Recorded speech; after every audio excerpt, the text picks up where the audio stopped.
मालेगाव तालुका हादरला. शिक्षकाकडून शाळेतील अल्पवयीन मुलीचा विनयभंग. तुम्ही पाहत आहात गाव ते राज्य मराठी न्यूज चॅनल. नाशिक जिल्ह्यातील मालेगाव तालुक्यातून एक संतापजनक आणि धक्कादायक घटना समोर आली आहे.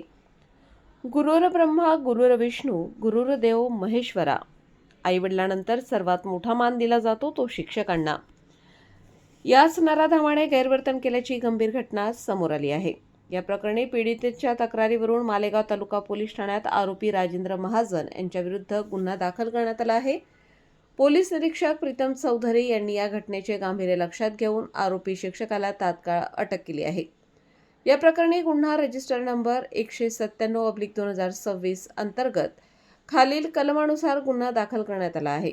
भारतीय न्याय संहिता कलम 74, 75, 78, पोस्को कायदा 2012 चे कलम 8 आणि 12, अनुसूचित जाती जमाती अत्याचार प्रतिबंधक कायदा 1989 चे कलम 3, WI आणि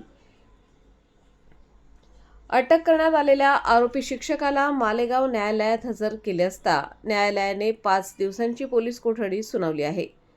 आतापर्यंत किती मुलींचा या नराधमाने आमिष दाखवून विनयभंग केला आहे याचा तपास पोलीस करीत आहेत. संपादक विजय धामणे, नांदगाव, नाशिक.